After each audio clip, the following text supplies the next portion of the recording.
You're listening to the Dream and Achieve Project, and I am your host, Brent Fierstead.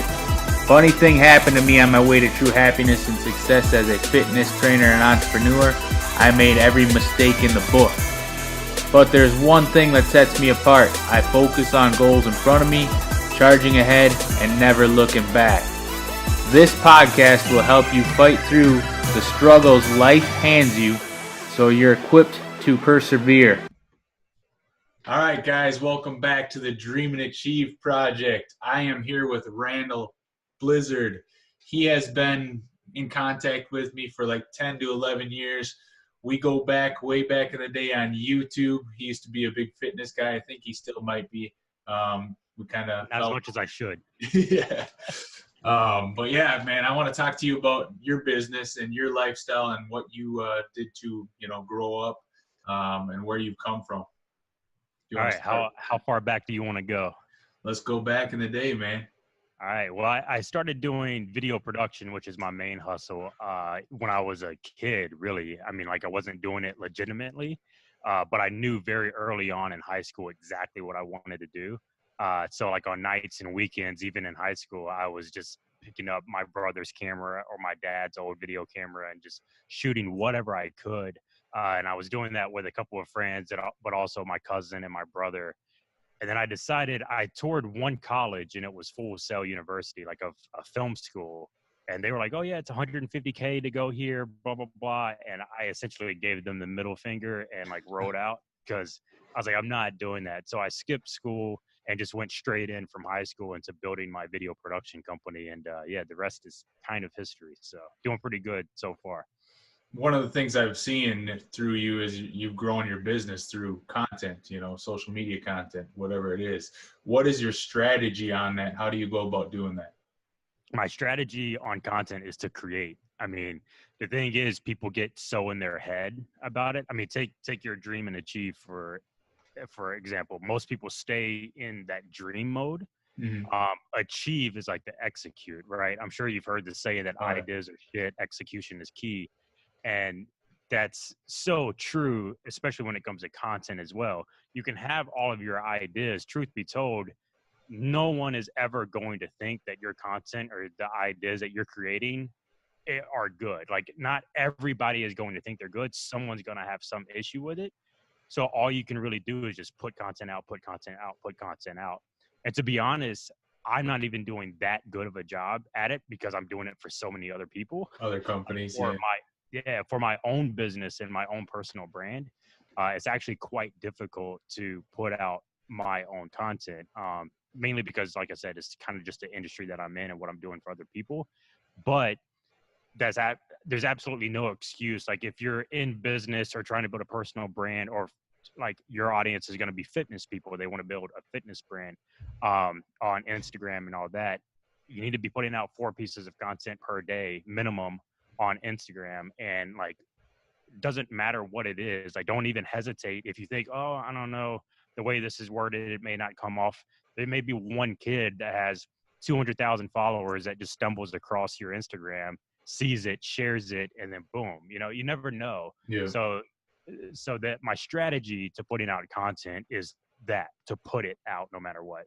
That and be yourself, and just do it consistently is probably what's best. I would say, Yeah, consistency is the name of the game in content creation. For sure. What would you say works best for you, kind of going off of that question? So to me, what works best is video content, but it's not necessarily because of the video that comes out of it. It's because video generates so much other content. So if you create a video like this podcast, for instance, it's on video, you can cut 30 to 60 second snippets out of this. You can put just the audio up somewhere else as well. And then you could create articles out of one of those 30-second snippets to like dive deeper in on like your thoughts about it. I've done that with my podcast. I have a podcast called The Late Night Startup Show that's all about entrepreneurship. And there's some things that when we're talking, I'll listen back to it. I'm like, wow, that's actually a pretty great statement. Yeah. I'll take that statement, cut it out, and then write a whole article about it. And then you have SEO that way through articles. So I think video is the best way to approach content. but put out video consistently, and then go back and revisit the video as a whole. And then you can cut so much content out of that in audio form, in picture form, and in article form. Yeah, that's all good stuff right there. How do you find your audience? How do you go about building that audience once you find them? And what are some key points on that? So how you find your audience is you go back to how I answered the first question, which is what is the strategy? Is you just have to post. Mhm. Everyone thinks that they know their audience without even engaging with their audience. Like you have to, your audience through your fitness channel is going to be different than your next door neighbor who's a fitness guru as well, just because you vibe differently with your audience. You speak differently, you look differently. Like Yeah. you have to put yourself out there to discover who your audience actually is, and what they engage with. I think too many people try to determine their audience that they want to target, when really you kind of need to, fire then aim, and just kind of hone it in over time, and then you find your audience in the process of just putting out content. So Yeah. it's really, it's not like you put out content, or it's not like you find your audience, then put out content, and then go to the next step. You have to do it all together. You know what I mean? Yeah. Yeah. So I'm a huge Gary Vee guy. I don't know if you are, but you Yeah, know, who is yeah, for sure. He has D-Rock follow him around for everything that he does, and you were talking about how you create content for other businesses and don't really have time for your own thing. Have you ever thought about, having a personal guy kind of follow you around and film what you Andrew? do? I think he just walked Oh, out you and got went one. to the bathroom. But Yeah. here, I'm going to turn my computer. Hopefully this doesn't unplug. All right. I have a guy with a camera right here filming this whole thing. Oh, look at He just went to the that. bathroom though, with a mic, and there's actually like a huge, oh, where's it at? There's a huge light I like right your there. setup, man. Yeah. So no, I have a guy, but how I like Gary Vee makes enough money and has enough Oh, yeah. resources to have somebody doing that full time. Yeah. And to be completely honest, I had a lot of work over the last 2-month period. We were just super busy. So I brought in Andrew to do behind the scenes video and all, everything for me, pictures and everything, Yeah. on a contract basis, because I knew kind of after these 2 months, I don't know what's coming up next. It's kind of slowing down going into the summertime. So you don't have to hire somebody full time. You could Mhm.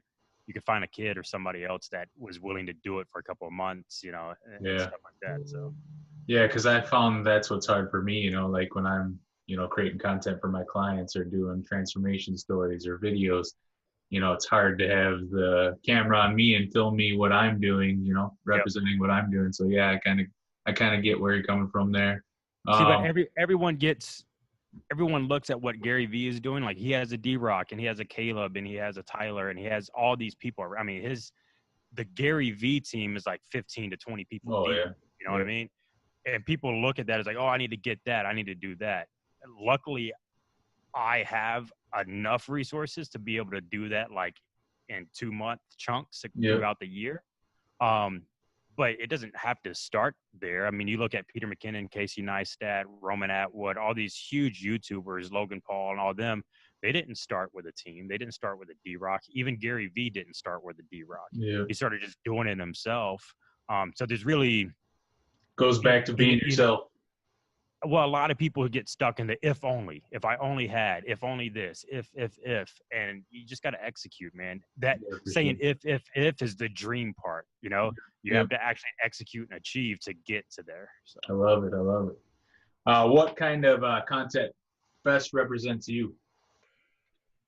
I'm sorry, it broke up at the end. Best represents you or your brand. What kind of content best represents you or your brand? As far as who relates to the type of content that I do. So I don't want to sound too much like Gary Vee, but I really don't watch that much other content. Even his stuff I stopped watching a while back. But I guess his style of content would probably be most representative of the type of content that I do. I just am talking for so okay, let me be very real right now. When I started doing my behind the scenes content several years ago, I didn't know this at the time, but now that I look back on it, it was all for my own ego. Like I was like, yeah, I got a business. I got somebody following me around. I got behind the scenes content. And like when I look back on it, how I was talking and conducting myself during that time period, during that behind the scenes, it was all really just bloating my own ego.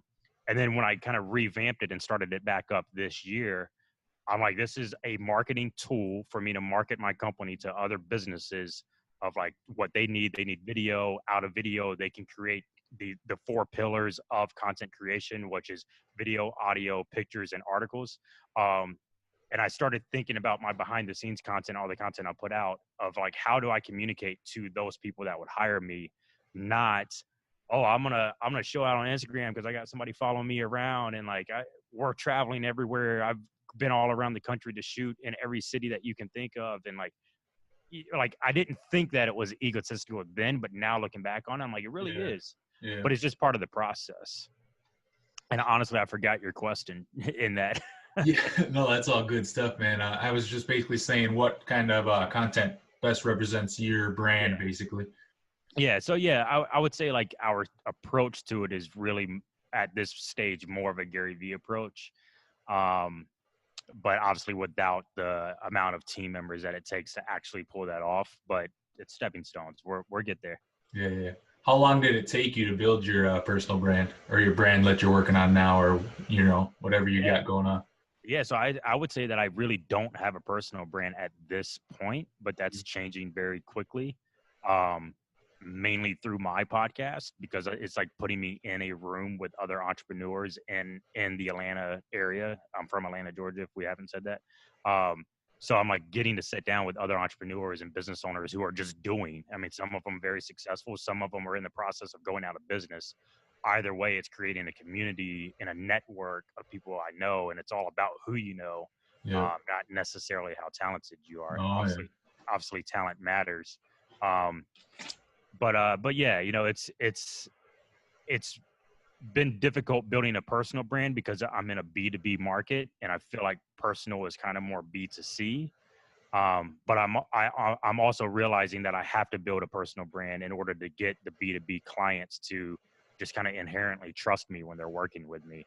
But the process of building my brand as far as a video production company has really just been doing right by the client, man. Is like, really communicating with them and being transparent with them and being upfront with them if we disagree on something. But at the end of the day, they're paying me to create the video that they think they need for their company.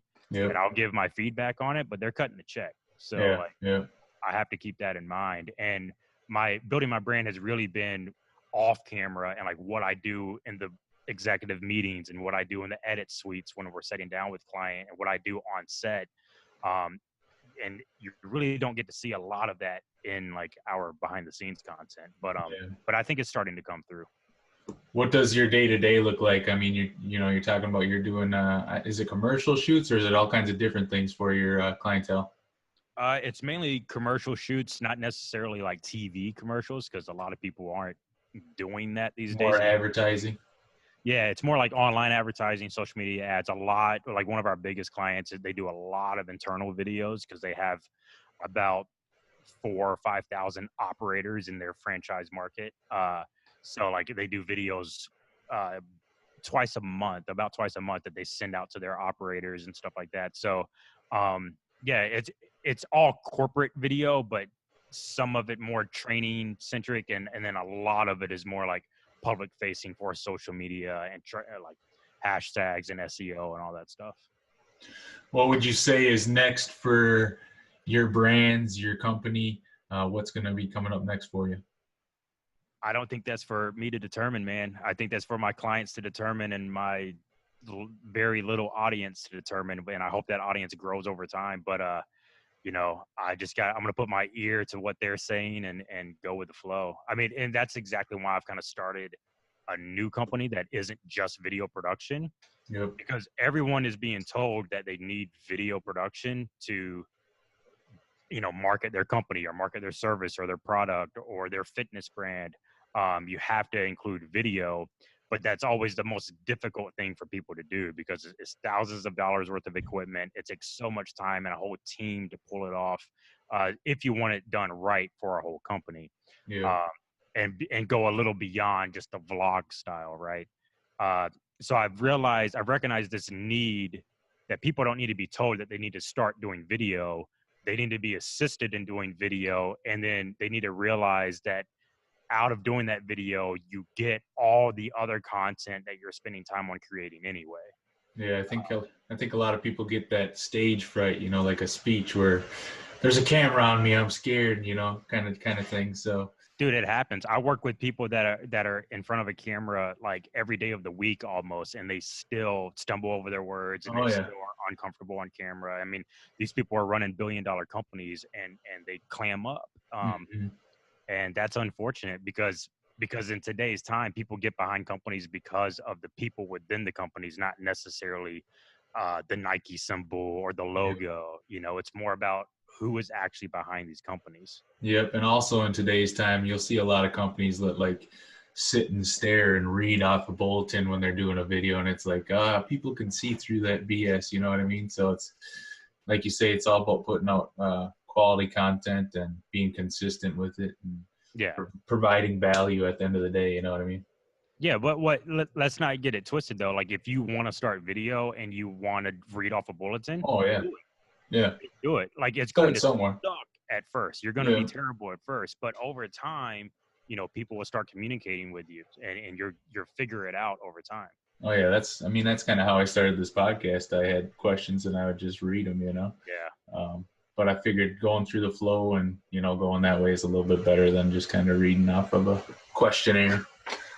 Yeah, that's the name of the game. And like podcast is great. I would anyone who has a company, I would say you need to start a podcast just Oh, yeah. because of what it brings in as far as like the people that you know. Like I don't know if you and I have ever talked like No. actually, like it's probably only just communicated through a keyboard. Yeah. So it's like this. Who knows what this will lead to? It may lead to nothing, or someone may hear this and connect with me or Yeah. connect with you, or like you never know. So just start a podcast. It's not all about the numbers. It's not all about how many downloads and listens am I getting. When I started my podcast, it was never for that. I didn't even care if my podcast made money, but I wanted to network and get people in the door that I could communicate with and network with and eventually build my company by talking to them. And you can do that by sending an email and cold calling and saying, hey, can I have a meeting? I'd love to chat with you. Or you can say, hey, can you be on my podcast? I'd love to talk more about you and your history, like just like you're doing this. Yeah. And really at the end of the day, you're in a meeting with them, building relationship with them. And, you know, hopefully you stay in touch with them and see where it goes from there. Yeah, I know you said you got your own podcast. How are you going about finding these people to interview and things like that? My biggest key is going on Instagram and you know doing a video and saying, "Hey, I want to talk to you," not just typing something out. You know what I mean? That's good. No, that's great. I think. So is every video that you're sending getting opened? Yeah, yep. Okay, that's good. No, I was up in the DMs, man. I was just texting people and like writing exactly what. And mine's like more Georgia based or Atlanta, like based in Atlanta, because I like having people like actually in person. And it seems to pay off more for my business, which is like really what I care about. Mm-hmm. Yeah, so I'm just like sending people messages on Instagram or emailing them directly. And I got to give a shout out to my wife because she's like fantastic at tagging me in certain posts and certain companies' Instagram. Like, hey, at Randall Blizzard, this is great for you. You need to get them on at the Late Night Startup. I'm like, oh, I love you, babe. Nice. Yeah, she's reaching out for people for me. I was going to ask you that same question. You don't have to answer it, but how are you getting your clients to come to you? That's so the podcast is paying off hopefully after a meeting that I have next week. I had somebody on the podcast and we have a meeting and we're going to talk about doing video for them, implementing video for them. So hopefully if that comes through, what we make off that alone, like makes the podcast totally worth it. Even if it's like one a year that comes out of the podcast. But how we really get our clients is really just word of mouth up until this point. And I've spent this year, because last year we kind of got stagnant. It was almost like word of mouth kind of plateaued. And I've spent this year bringing in Andrew to do more behind the scenes content and create more content. And I'm about to go super hard on LinkedIn because that's like a great B2B marketing tool that I think is an untapped market. Like for instance, you or anyone in your audience who has a fitness brand, they could get on LinkedIn and like 5 fitness tips for entrepreneurs. Like, Yeah. are you a CMO, a chief marketing officer? You can make your workout work for your marketing in this way. Like, get creative with it and know the platform that you're communicating on, and how we're going to try to get clients going forward is going to be heavy on LinkedIn marketing. And then obviously our word of mouth is still kind of paying off over time. So Nice. All right, man. Big question. all right, let's get it.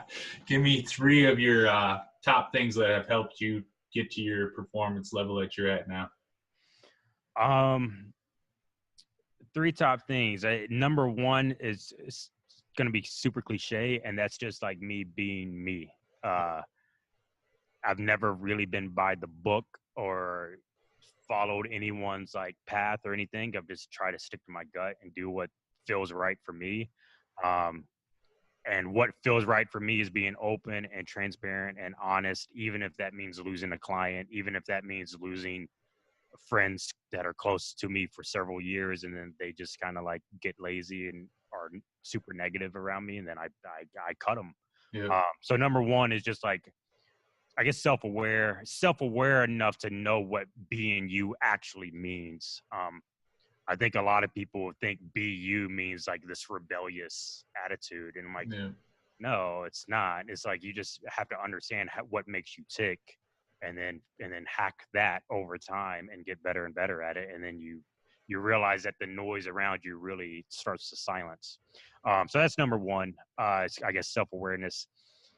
Let's see. Number 2 would be, I wish I was quicker on my feet about these. No, you're good. So 3 things that helped me get to where I'm at today. Number 2 would be really pouring myself into the team around me. I posted something on Instagram the other day that said, there was a picture of all of us like smiling, giving a peace sign, and like super happy during the middle of working this music festival that we were a sponsor of, that was all about mental health and suicide prevention, which is just huge for me. So like, we were sponsoring this festival. All of my team were there working for free. Like, I've paid them in the past, but they were like working for free because they just believed in me and like trust me, and like I've taken care of them in the past. And I posted that picture and I said, when you take care of your team first, or when you take care of your team before your client, the client is always pleased. And I feel like that's what I've always done. And if I've ever worked with a client who tries to dictate the team that I bring in, I fire that client immediately. I'm the producer. I'm the one that's in charge of keeping the vibe and the flow of things the way it is. So whether it's in my studio, which I'm setting in now, or on a set, it's team first. Team is over everything. I take care of them. I make sure that they feel good. I try not to take advantage of them, because sometimes that happens on accident, you know? Mm-hmm. So yeah, really take care of the team and the people around you. And number 3 would be, don't fancy. I try not to fancy myself. Like, just like I told you, like, I realized the last time I was doing behind the scenes, I was like, oh, that was super egotistical of me, which is, I can beat myself up over that, or say, okay, it's just part of the process. It's part of me now realizing how to actually do it. And then 5 years from now, I may realize something else, but it's like, I try not to fancy myself or romanticize what I'm capable of or where I'm at, or anything. And try to just, part of being me and being myself is being real with me, looking at myself in the mirror as a man. Like, what am I doing to take care of my wife? What am I doing to make sure that this office space, like the rent stays paid, and the people that are working for me in here are feel taken care of? And yeah, just not being fancy, man. I think that's really what has gotten me to where I am. You got me all fired up right now, man. Those are some good bombs you just dropped right there. I love that stuff. I appreciate it, man. Hey, if you want to leave your links and your social media followings here, let's do that right now. Okay, cool. Yeah. Follow me on Instagram at Randall Blizzard. That's Randall, and Blizzard, just like the snowstorm. My business page is at RCR Video. And then there's cool content on my podcast page, which I need to post some more stuff on there, but it's at The Late Night Startup. And then, yeah, that's really it. If you have any DMs, if anyone has any questions about how to implement video into their company or into whatever they're doing, like, feel free to hit me up or send you a message and you can send it to me and I'll answer to the best of my ability. I always say, like, when I say that people need to implement video because it really is kind of the genesis of all the content that you need. And in today's market, you need so much content on a consistent basis. The best way to do that is to start with video and then pull content out of that, versus doing all this content and then realizing, like, shit, I still need video. Like, if you just start with video, it makes things so much easier. And I'm not trying to sell people on, like, hiring me to do their video, because anyone can do it. You can get a Zoom podcast up and do it like this. Yeah.